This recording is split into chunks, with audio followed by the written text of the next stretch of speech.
Ambil Kak Kalino, berculamin Kak surga, bersengat Iwata. Harus. Terlebih dahulu saya akan memperkenalkan diri saya. Nama saya Francis Rigo dengan NIM 2100.03025. Saya berasal dari kelas PGSDA ya. Ya, di sini saya akan menjelaskan apa sih itu logika. Menurut saya pribadi, logika adalah hasil pertimbangan akal pikiran yang diutarakan dengan kata dan diungkapkan dalam bahasa. Ya, jadi logika juga ilmu yang mempelajari bagaimana sih kita berpikir secara lurus, tepat, dan teratur. Ya, saya juga melansir dari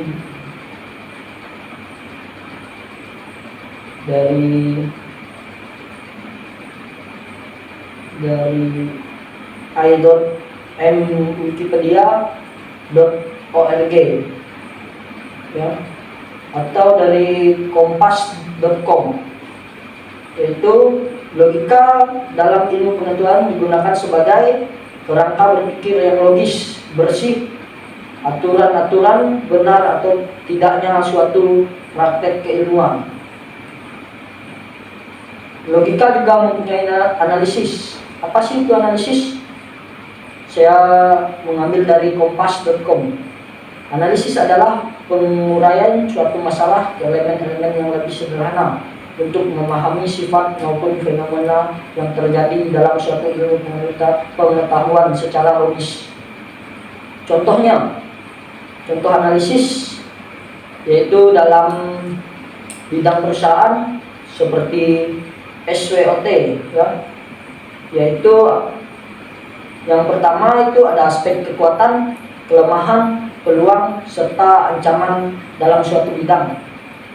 Jadi analisis SWOT ini pengembangannya dalam perusahaan agar tidak kalah dengan persaingan pasar. Jadi mereka mempertimbangkan bagaimana sih mereka ini perusahaan ini peluangnya tuh di bidang apa, atau kelemahan perusahaan ini dalam bidang apa.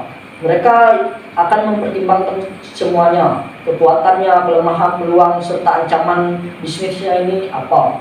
Jadi itu sebagai contoh logika, di mana perusahaan ini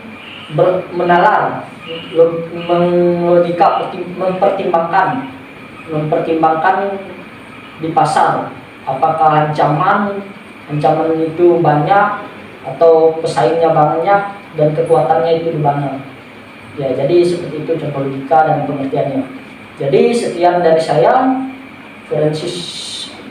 saya penjelasan tentang logika. Saya ucapkan terima kasih. Jika ada salah kata atau ada kekurangan dalam pembahasan saya minta maaf yang sebesar-besarnya. Selamat pagi, nama saya Dominikus Doni, saya dari kelas PGSDA, NIM saya 2100200317. Jadi di sini saya akan menjelaskan pengertian dari bahasa. Bahasa adalah manusia akan mengekalkan perasaan, emosi, keinginan atau keyakinannya. Jadi di sini bisa disimpulkan kita tuh kayak pemikiran kita berbahasa dengan orang harus sopan. Arti bahasa merupakan alat mekanisme yang menentukan bagaimana manusia berhubungan dengan dunia.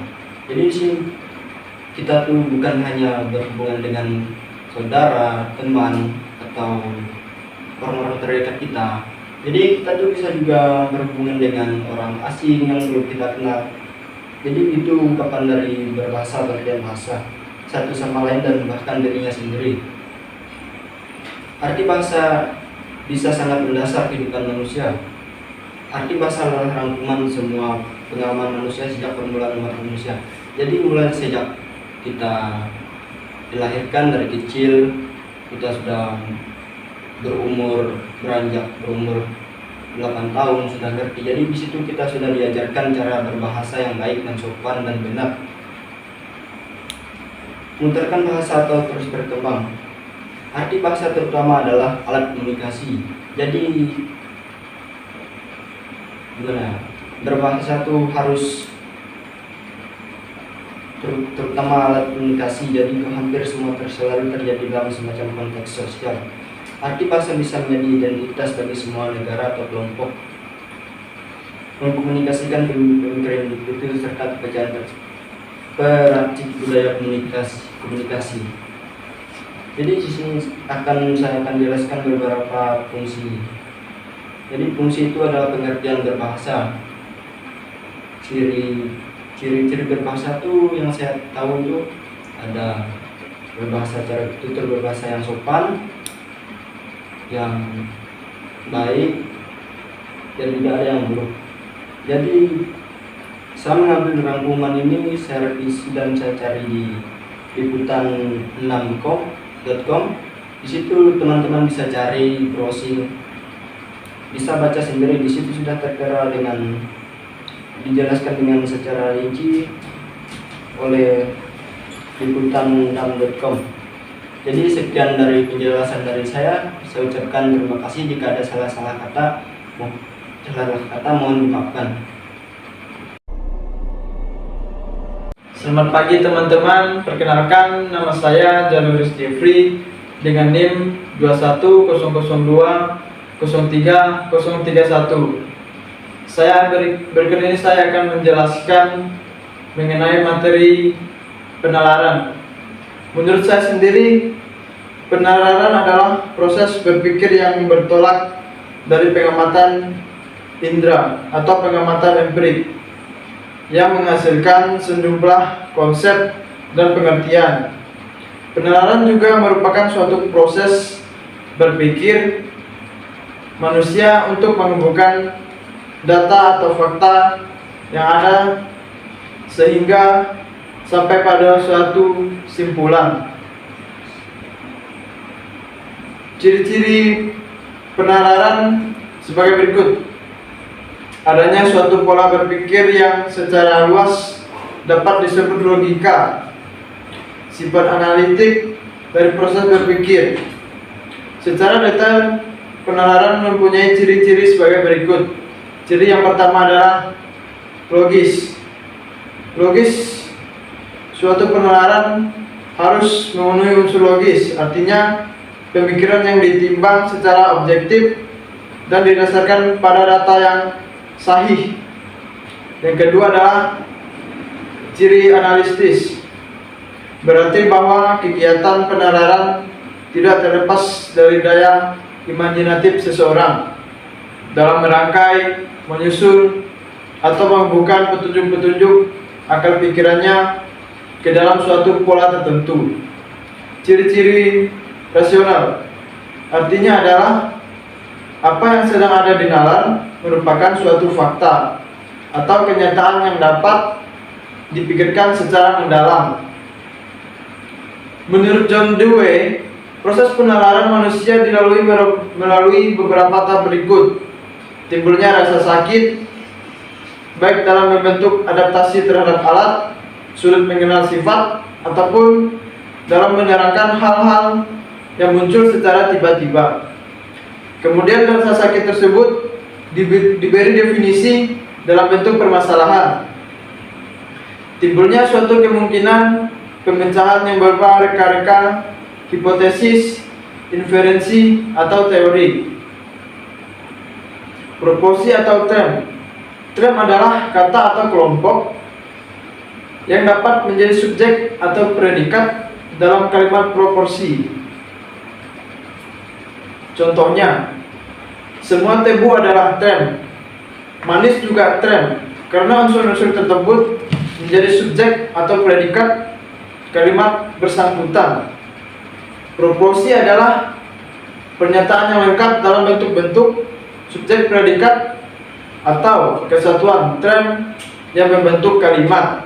Contohnya, ayam adalah keras burung, adik tidak sakit.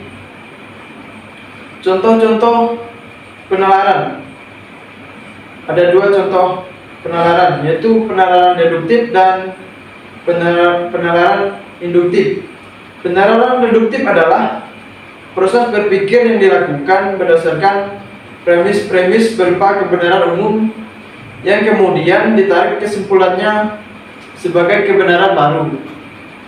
Penalaran induktif adalah penalaran yang bertolak dari pernyataan-pernyataan yang khusus dan menghasilkan simpul-simpul yang umum. Beberapa kesalahan penalaran. Yang pertama itu adalah kesalahan dalam menarik kesimpulan dedukatif, kesalahan dalam membuat kesimpulan umum, kesalahan dalam menarik analogi, dan kesalahan dalam memberi argumentasi. Sekian dari saya tentang materi penalaran logika. Terima kasih. Selamat pagi semuanya. Perkenalkan, nama saya Franciscus Egi, NIM 210020303027, kelas A Makul Logika. Di sini saya akan menyampaikan kesimpulan dari logika, bahasa, dan penalaran. Yang pertama adalah logika.